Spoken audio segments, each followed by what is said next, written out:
दोस्तों, ऐसा कितनी बार हुआ है कि आपके सामने कुछ बुरा हो रहा हो और आपने उस बुराई से बचने के लिए उसे नजरअंदाज कर दिया और अपने रोज के कामों में लग गए। हम सभी ने यह कभी ना कभी अपनी जिंदगी में शायद किया ही होगा। पर क्या हो जब वही बुरा व्यवहार आपके साथ हो रहा हो और ऐसे ही बाकी लोग आपको नजरअंदाज करके अपने काम करने लगे हैं। जब कोई आपको धमका रहा हो कि सच अगर आपने किसी को बताया तो आपको नुकसान पहुंचेगा, क्या फिर भी आप सच बोलेंगे? क्या फिर भी आप खुद के हक और सच के लिए लड़ेंगे? दोस्तों, कई बार सच बोलने के लिए बहुत हिम्मत की जरूरत होती है और यह हिम्मत जो गलत के सामने खड़े होने के लिए जरूरी है, यह हिम्मत अपने अंदर लाना बहुत मुश्किल हो सकता है। क्या लगता है आपको कितने लोग ऐसी परिस्थिति में सच बोलने की हिम्मत करेंगे? दोस्तों, आज की इस बौद्ध कहानी के माध्यम से हम यही सीखेंगे कि चाहे परिस्थिति कितनी भी कठिन क्यों ना हो, सच बोलना और गलत का सामना करना कितना जरूरी होता है।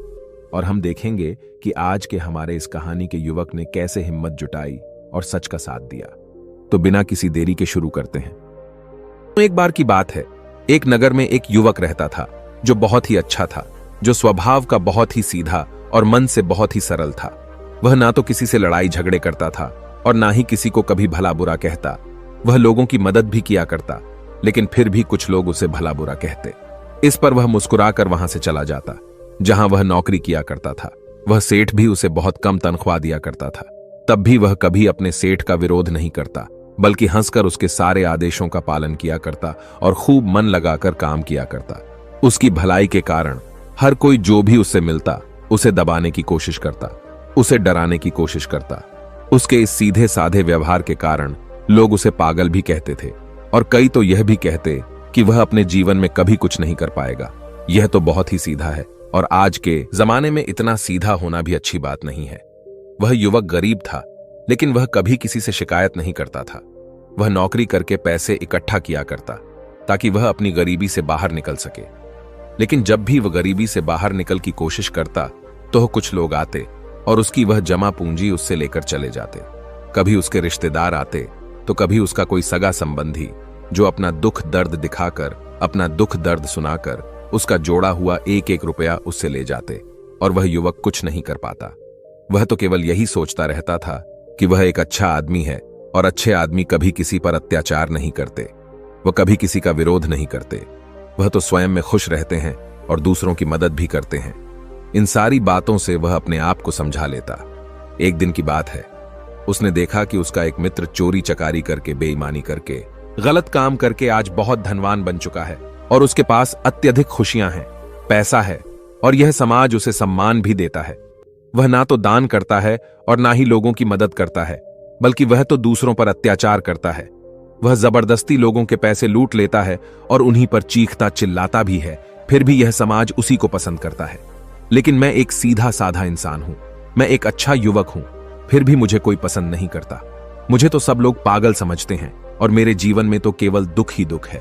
वह युवक मन ही मन यह सोच रहा था कि तभी उसके मन में एक और विचार उत्पन्न हुआ। वह यह सोचने लगा, क्या मुझे बुराई का रास्ता अपना लेना चाहिए? एक दिन वह अपने मालिक के घर पर काम कर रहा था।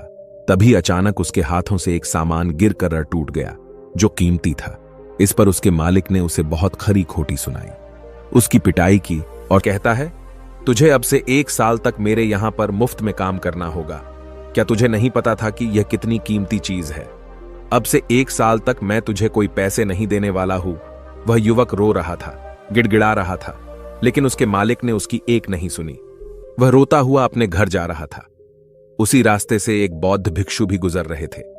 उन्होंने जब उस युवक के रोने की आवाज सुनी तो वह उस युवक के पास आए और उस युवक से कहते हैं, यह सब कैसे हुआ? तुम्हारे शरीर पर तो बहुत जख्म है, लाओ मैं तुम्हें मरहम लगा देता हूं ताकि तुम्हें कुछ आराम मिल सके। इतना कहकर उन भिक्षु ने युवक के शरीर पर कुछ जुड़ी बूटियों का लेप लगाया, जिससे उस युवक को अपने दर्द से थोड़ी राहत मिली। इस पर वह युवक उन बौद्ध भिक्षु से कहता है, हे गुरुवर, आप तो ज्ञानी मालूम पड़ते हैं, क्या आप मेरी एक बात का जवाब देंगे? इस पर वो बौद्ध भिक्षु कहते हैं, पूछो। तभी वह युवक उन बौद्ध भिक्षु से कहता है, हे गुरुवर, अच्छे लोगों के साथ बुरा क्यों होता है? मैं बहुत सीधा साधा इंसान हूं, मैंने कभी किसी का बुरा नहीं किया, ना ही मैंने कभी किसी को अपशब्द कहे, बल्कि जो भी मेरे पास मदद मांगने आता है मैं उसकी मदद भी कर देता हूं। लेकिन अब तक मेरे साथ कभी कुछ अच्छा नहीं हुआ। मैं हमेशा दुख में जीता हूं, जबकि इस दुनिया में ऐसे बहुत सारे बुरे लोग हैं जो अपना जीवन सुखी सुखी जी रहे हैं, जबकि वह लोगों को लूटते हैं, लोगों के पैसे छीन लेते हैं, लोगों पर अत्याचार करते हैं। फिर भी समाज उन्हीं को पसंद करता है, उन्हीं का सम्मान करता है। आखिर ऐसा क्यों होता है? ऐसे में क्या हमें भी बुराई का रास्ता अपना लेना चाहिए? क्या हमें भी बुरा बन जाना चाहिए? उन भिक्षु ने उस युवक की सारी बातें ध्यानपूर्वक सुनी। उसके बाद वह उस युवक को जवाब देते हुए कहते हैं, भंते, जिसके कर्म बुरे हैं उसके कर्म का फल उसे अवश्य मिलेगा, और वह अवश्य रूप से बुरा ही होगा। जिसके कर्म अच्छे हैं उसे भी उसके अच्छे कर्मों का फल अवश्य मिलेगा, और वह आवश्यक रूप से अच्छा ही होगा। तभी वह युवक उन गुरुवर की बात काटते हुए कहता है, हे गुरुवर, क्या आप जो कह रहे हैं वह सच है? क्या मैं आप पर भरोसा कर सकता हूं? क्योंकि इस दुनिया में तो मुझे सब उल्टा ही नजर आता है। मुझे तो अच्छों के साथ बुरा और बुरों के साथ अच्छा ही होते हुए नजर आता है। इस पर वह बौद्ध भिक्षु उस युवक से कहते हैं, भंते, जैसा मैंने कहा वह बिल्कुल सत्य है, और आने वाले समय में यह तुम अच्छी तरह से जान भी जाओगे। इतना कहकर वो बौद्ध भिक्षु वहां से चले गए। वह युवक वहीं पर कुछ देर बैठा रहा और उन बौद्ध भिक्षु की बातों पर विचार करता रहा, और वह यह सोच रहा था, चलो, मेरे पास धन दौलत ना सही, रुपया पैसा ना सही, समाज का मान सम्मान ना सही, पर मैं एक अच्छा इंसान तो हूं, और मेरी अच्छाई का फल मुझे कभी ना कभी तो जरूर मिलेगा। इतना सोचकर वह वापस अपने घर लौट गया। कुछ दिनों बाद वह युवक जंगल के रास्ते से अपने मालिक के घर जा रहा था। तभी रास्ते में राजा के सैनिकों ने उसे घेर लिया, उसका चेहरे पर काला कपड़ा डाल दिया और उसके हाथ बांध दिए, और फिर उसे धक्के मार मार कर वो उसे ले जाने लगे। इस पर वह युवक जोर जोर से चिल्लाता रहा और उन सैनिकों से पूछता रहा, मुझे कहा ले जा रहे हो, और मेरा क्या कसूर है? वह बार बार एक ही बात दोहरा रहा था, लेकिन सैनिकों ने उसकी किसी भी बात का कोई जवाब नहीं दिया। वह बस उसे मारते पिटते ले जाने लगे। काफी देर तक जब वह युवक एक ही सवाल करता रहा, तभी एक सैनिक उसकी इस बात का जवाब देते हुए कहता है, अरे मूर्ख, तुझे नहीं पता, तुझे राजा ने मृत्यु दंड दिया है और कहा है कि तुम्हें ऊंचे पहाड़ से ले जाकर नीचे फेंक दे। इसलिए हम तुम्हें एक ऊंचे पहाड़ की तरफ ले जा रहे हैं, जहां से तुम्हें नीचे फेंक दिया जाएगा। इतना कहकर वह सभी सैनिक हंसने लगे। तभी वह युवक एक बार फिर उन सैनिकों से कहता है, किंतु क्या है मेरा कसूर? एक बार मुझे राजा से मिलने दो। मैं भी तो जानना चाहता हूं कि आखिर मेरी गलती क्या है, जिसके लिए मुझे यह सजा दी गई है। मैंने तो कुछ भी नहीं किया।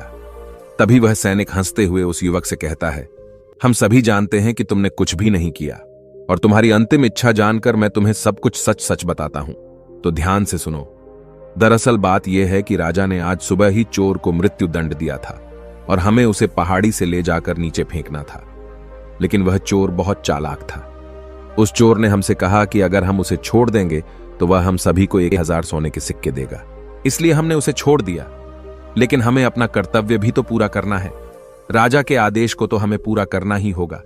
इसलिए हमें किसी ना किसी को तो वहां से फेंकना ही होगा, ताकि राजा तक यह समाचार पहुंच सके कि चोर को मृत्यु दंड दिया जा चुका है। इसीलिए हमने तुम्हें पकड़ लिया, और भला तुमसे अच्छा हमें मिल भी कौन सकता है? तुम्हारा ना तो कोई आगे है ना कोई पीछे जो तुम्हारे बारे में पूछताछ कर सके, और हमें कोई पकड़ भी नहीं पाएगा, और राजा को भी यह बात कभी नहीं पता चलेगी कि आखिर वह चोर कहां गया। इसलिए ईश्वर का नाम लो और शांति से मृत्यु को प्राप्त हो जाओ। उस सैनिक की यह बात सुनकर वह युवक हैरान रह गया। वह सभी सैनिकों के सामने रोने लगा, हाथ जोड़कर उससे विनती तक की रोया, चिल्लाया, लेकिन किसी भी सैनिक ने उसकी एक नहीं सुनी, और वह उसे जबरदस्ती घसीटते हुए पहाड़ की चोटी पर ले जाने लगे। वह चिल्लाता रहा कि मुझे छोड़ दो, मुझे जाने दो, मैंने कुछ नहीं किया। लेकिन उसकी बातों का किसी पर भी कोई फर्क नहीं पड़ा। अंत में थक हार कर उस युवक ने उन सैनिकों से कहा, देखो, तुम्हें उस चोर ने 1000 सोने के सिक्के देने का वादा किया है, और अगर तुम मुझे छोड़ दोगे तो मैं तुम सबको 10,000 सोने के सिक्के दूंगा। इस पर एक सैनिक जवाब देते हुए कहता है, अच्छा, तो अब तुम मुझे पागल बनाने की कोशिश कर रहे हो। तुम्हें क्या हम मूर्ख लगते हैं? तुम एक मामूली से अधिकारी हो, और तुम्हारे पास इतना सारा धन कहां से आएगा? इस पर वह युवक उन सैनिकों से कहता है कि तुम मेरे साथ चलो, मैं तुम्हें दिखाता हूं। मेरे पास बहुत धन है, और यदि मेरे पास धन ना मिले तो तुम मुझे एक बार फिर से यहां ला सकते हो, नहीं तो तुम चाहो तो मुझे वहीं मार सकते हो। तुम्हारे पास तो हथियार भी है, और मैं बिना किसी हथियार के तुम सभी का क्या बिगाड़ पाऊंगा। उस युवक की यह बात सुनकर वे सभी सैनिक एक बार के लिए सोच में पड़ गए। उन सभी ने आपस में मिलकर विचार किया और युवक से कहा, ठीक है, हम तुम्हारी बात मान लेते हैं, लेकिन मेरी एक बात याद रखना, यदि हमें धन ना मिला तो हम तुम्हें वहीं पर मार देंगे। चलो हमें दिखाओ वह धन कहां पर है। इस पर वह युवक कहता है, उससे पहले मेरी आंखों से यह काला कपड़ा तो हटाओ, इसके बिना मैं आपको रास्ता कैसे दिखा पाऊंगा। उन सैनिकों ने उस युवक की बात मान ली और उस युवक के सर पर से वह काला कपड़ा हटा दिया गया। उसके बाद वह युवक उन सभी को एक गुफा में ले जाता है। वह युवक उस गुफा से भली भांति परिचित था। वह गुफा देखने में तो बड़ी सीधी सी लगती थी, लेकिन अंदर से वह एक भूल भुलैया थी। जो भी उसके अंदर एक बार चला जाता, वहां से बाहर निकलना उसके लिए नामुमकिन था। वह युवक उन सभी सैनिकों को उस गुफा के अंदर ले जाता है और मौका मिलते ही वह उन्हें धोखा देकर उस गुफा से बाहर की ओर निकल जाता है और वह सभी सैनिक उस गुफा में फंसकर रह जाते हैं। वह युवक डरा हुआ, सहमा हुआ, तेजी से भागता हुआ जंगल के रास्ते से जा रहा था। उसे डर था कि वह सैनिक उसका पीछा कर रहे हैं। वह यदि उस गुफा से निकल जाएंगे तो वह उसे पकड़ लेंगे, इसीलिए वह तेजी से भागता हुआ जा रहा था। तभी रास्ते में उसे वही बौद्ध भिक्षु दिखाई दिए। तभी वह भागता हुआ उन बौद्ध भिक्षु के पास पहुंचा और वह युवक उन बौद्ध भिक्षु से कहता है कि हे गुरुवर, आपने तो कहा था जिसके बुरे कर्म होते हैं उसे बुरा फल मिलता है और जिसके कर्म अच्छे हैं उसे अच्छा फल मिलेगा। लेकिन आज तो मैंने यह देख भी लिया और जान भी लिया कि जिनके कर्म बुरे होते हैं वही सुखी रहते हैं, और रही बात अच्छे कर्म करने वालों की तो उन्हें तो जिंदगी भर दुख ही भोगना पड़ता है।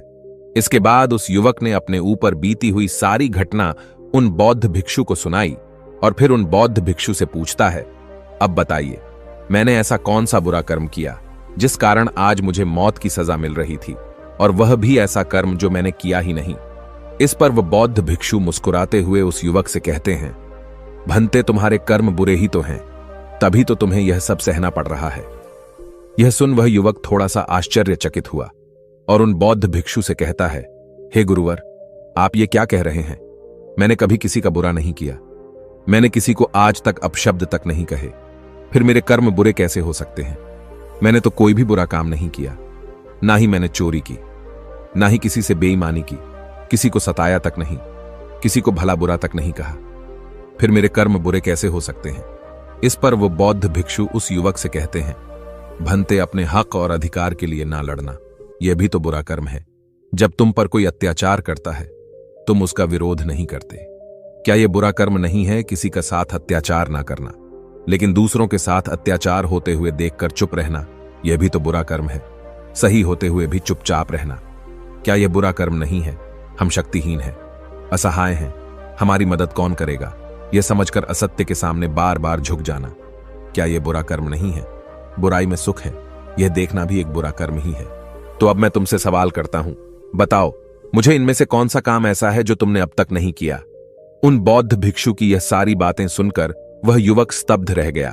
उसे कुछ भी समझ नहीं आ रहा था कि वह उन बौद्ध भिक्षु के इस प्रश्न का क्या जवाब दे। काफी देर सोच विचार करने के बाद वह उन बौद्ध भिक्षु से कहता है, हे गुरुवर, आप सत्य कहते हैं, ये सारे कर्म मैंने किए हैं और आप सही हैं। ये सारे बुरे कर्म मेरे द्वारा ही किए गए हैं और मैं अपने आप को हमेशा एक अच्छा इंसान मानता था। मैं हमेशा लोगों की मदद करता था, कभी किसी के सामने आवाज नहीं उठाता था और मुझे लगता था कि मैं एक बहुत ही सीधा, सरल और अच्छा व्यक्ति हूं। लेकिन मैं यह नहीं जानता था कि जाने अनजाने मैं बुरे कर्म कर रहा हूं।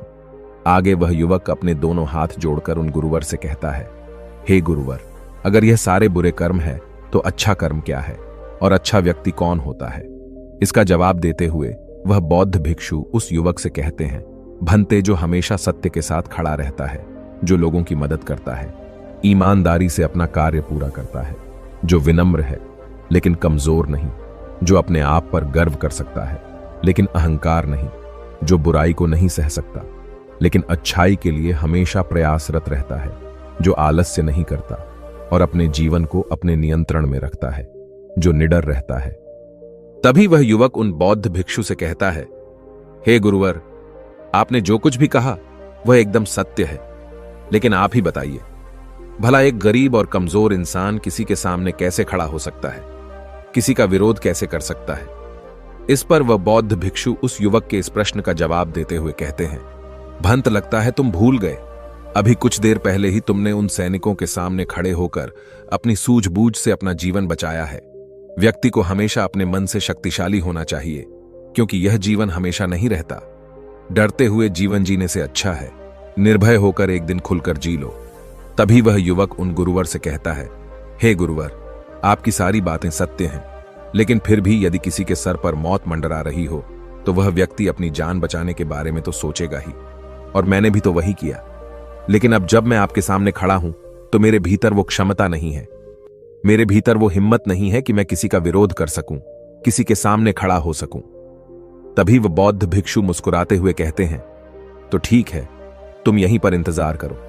वह सैनिक कभी भी उस गुफा से निकल आएंगे और तुम्हें ढूंढ ही लेंगे, और अवश्य ही वह तुम्हें पकड़कर उस पहाड़ की ऊंचाई से फेंक देंगे, और तुम कुछ नहीं कर पाओगे, क्योंकि तुम तो अपने आप को कमजोर समझते हो।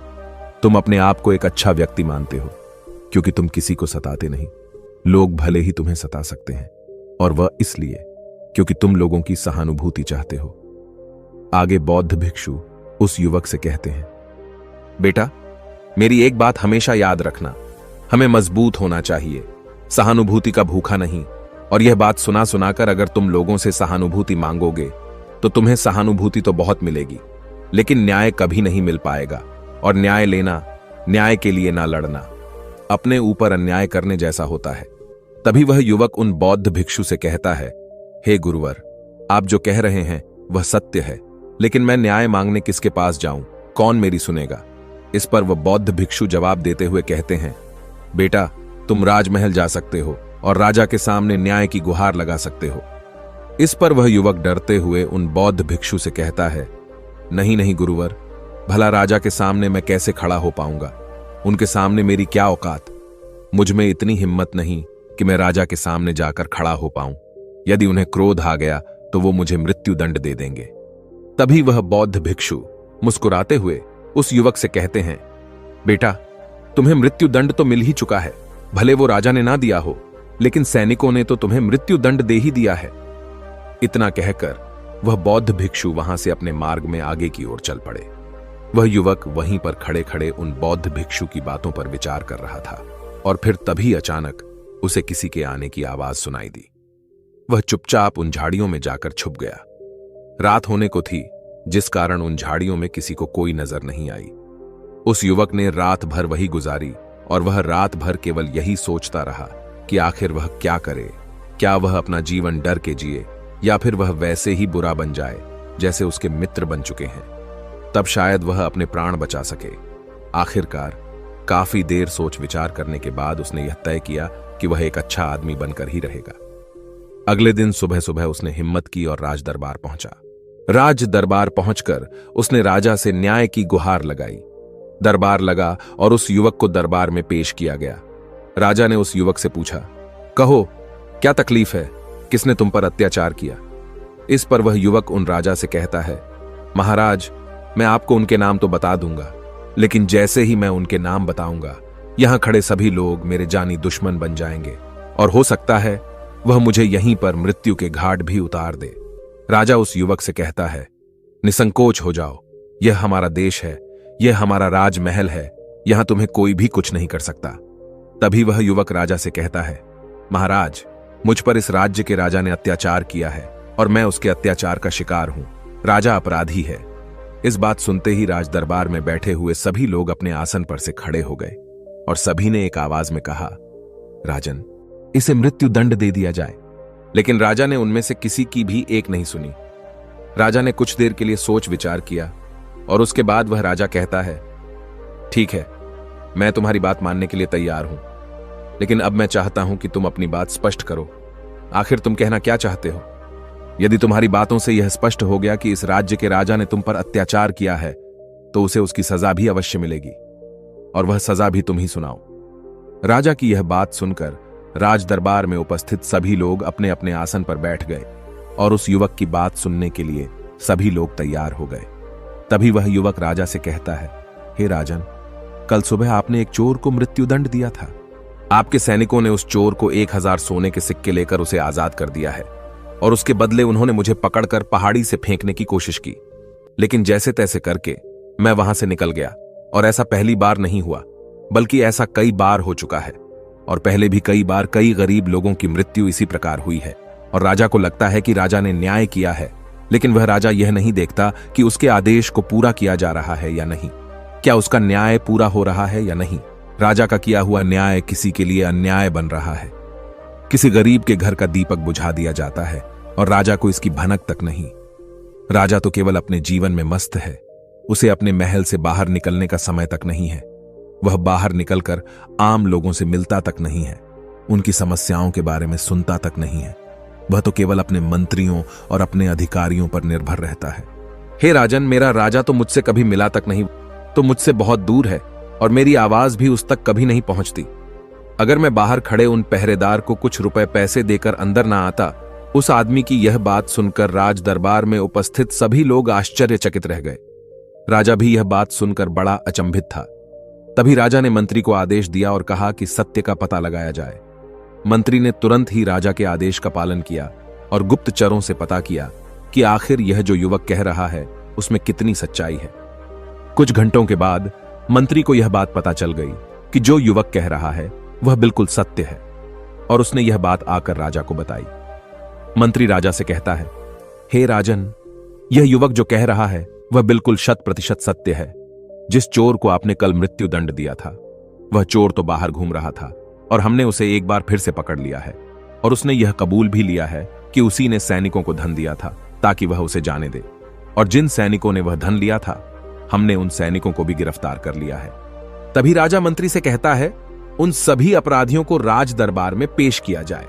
राजा के आदेश पर उन सभी अपराधियों को राज दरबार में पेश किया जाता है। तभी वह राजा उस युवक से कहता है, हम तुम्हारे अपराधी हैं, कहो आखिर तुम हमें क्या दंड देना चाहते हो। तुम जो भी दंड हमें दोगे वह हमें खुशी खुशी स्वीकार है। इस पर वह युवक राजा से कहता है, हे राजन, आप इस राज्य के राजा हैं, दंड तो आप ही दे सकते हैं, हम तो केवल निवेदन कर सकते हैं। और मैं आज आपके पास यही निवेदन लेकर आया हूं कि आपको अपनी प्रजा का ख्याल रखना चाहिए, समय समय पर उनसे मिलते रहना चाहिए और आपसे हम जैसे गरीब लोग सीधे मिल सके, अपनी बातें कह सके, ऐसी व्यवस्था करनी चाहिए। इस पर राजा ने मंत्री को आदेश दिया और कहा, मंत्री जी, उन दरबारियों को भी पकड़कर लाया जाए जिन्होंने इस व्यक्ति से धन लेकर इसे अंदर आने की अनुमति दी। मंत्री ने राजा के आदेश का पालन किया और उन दरबारियों को भी दरबार में पेश किया गया। राजा ने उन दरबारियों को भी नौकरी से निकल दिया और उन्हें 3 महीने की काल कोठरी में रहने की सजा सुनाई। आगे जाकर राजा उस युवक से कहता है, मैंने तुम्हारे जैसा निर्भय व्यक्ति आज तक नहीं देखा। तुम ईमानदार भी हो, सच्चे भी हो और तुम जैसे व्यक्तियों की हमारे समाज में बहुत आवश्यकता है। मुझ जैसे राजा को भी आज तुमने आईना दिखा दिया है। आगे वह राजा उस युवक से कहता है, इसलिए आज से मैं तुम्हें इस राज्य का मुख्यमंत्री घोषित करता हूं। इस पर वह युवक कहता है, नहीं नहीं महाराज, मैं तो बस अपनी बिनती यहां पर लेकर आया था, आपने मेरी बात सुनी, बस इसी में मैं खुश हूं। इतना कहकर उस युवक ने राजा को प्रणाम किया और वापस अपने घर लौट गया। देखते ही देखते उस युवक का नाम पूरे राज्य में फैल गया। सब उसे जानने लगे, उसे पहचानने लगे और वह व्यक्ति केवल एक ही बात कहता था, अच्छे कर्मों का फल हमेशा अच्छा ही होता है, बस हमें बुराइयों से नहीं डरना चाहिए, हमें तो बिना डरे सच का सामना करना है। दोस्तों, इस कहानी के माध्यम से मुझे उम्मीद है कि आपको यह समझ में आ चुका होगा कि अच्छा होना क्या होता है और एक सच्चा व्यक्ति कैसे बनता है।